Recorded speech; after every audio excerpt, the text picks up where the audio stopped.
smiled at them and said she told me so. Everybody, everybody, everybody, everybody, everybody, everybody ask me how I know. Guys, good morning, good morning, good morning. This is an update sa atong flyover dinhi sa Maa, Magtuod banda. And of course, this is already I featured it already last week, and this is the update for today. Ayan, maulan na panahon pero maganda yung opening salvo natin kasi this Monday.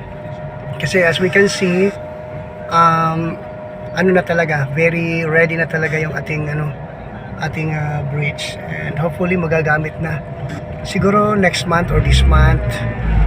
I don't know kung anong mga gagawing inaugurations dito, but the opening.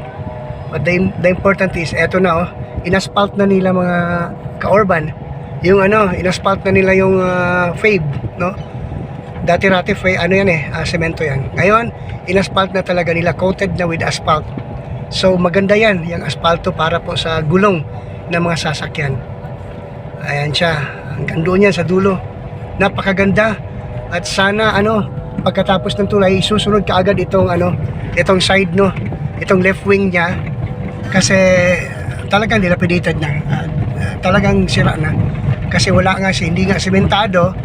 But of course,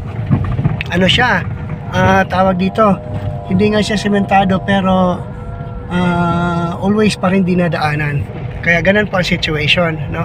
Pag umulan, talagang talagang butas-butas siya, at tapos always pa namang dinadaanan. Sa taas makikita natin yung mga lights, no, nandyan, mga solar panel ng lights. Napakaganda. Ayan, siguro mga 10 meters or 20 meters, 10-15 meters siguro ang distance. Napakaganda po niyan. Hopefully makikita natin yung likod later, no, or sa susunod na kasi going to Magtuod tayo paakyat ng Manila Memorial, so hindi natin makikita. But of course, ang kagandahan dito mga kaibigan, ng mga ka-urban, ay ongoing, makikita natin, no, na talagang seryoso ang pagpapatupad po nito, tinututukan talaga. Kasi nga sa tingin natin, papayag tayo sa hindi, nagiging nasi-single out yung Davao City sa mga projects, no, nasi-single out. Wala tayong magagawa doon kasi yun nga, if you are not with the administration, ganun talaga. So eto na ngayon ang situation. Napakaganda na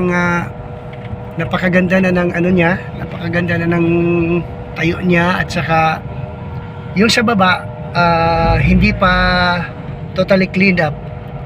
Of course, lilinisin nila yan, pati itong mga daanan natin. Nakita natin mga kaibigan, mga ka-urban, yan talagang maputik po siya, pero hindi naman ganun ka-worse, no?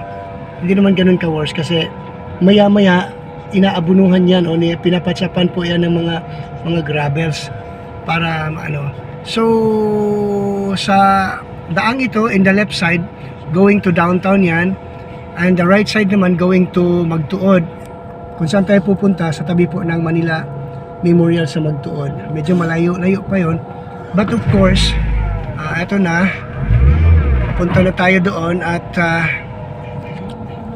makulimlim ang panahon kasi it's tawag dyan, parang may shower talaga kayo ng madaling araw din, no?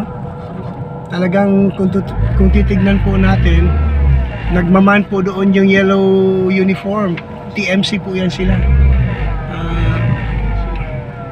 Nagmaman sila kung dediretso or liliko. Ayan po ang sitwasyon.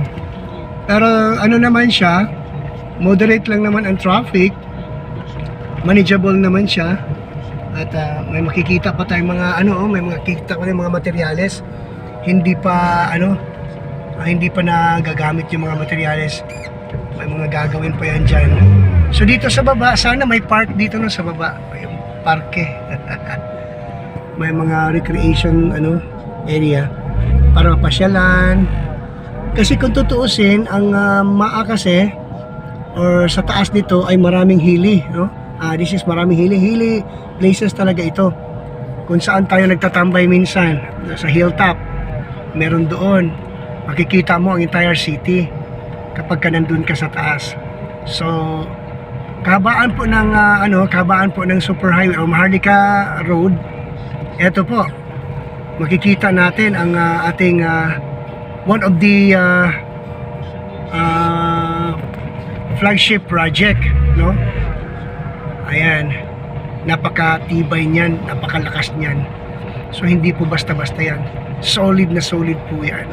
Kung titignan natin yung mga mga panels niya, talagang secure ka talaga diyan. So ayan, makikita po natin on the right side going to on the left side going to Poblacion, and the right side po paakyat na po 'yan ng paakyat na po 'yan ng MAA Memorial, San Pedro Memorial ng MAA, Manila Memorial ng MAA. Ayan po, right side na tayo. Paakyat na po tayo. Kita-kita po tayo muna, maraming salamat.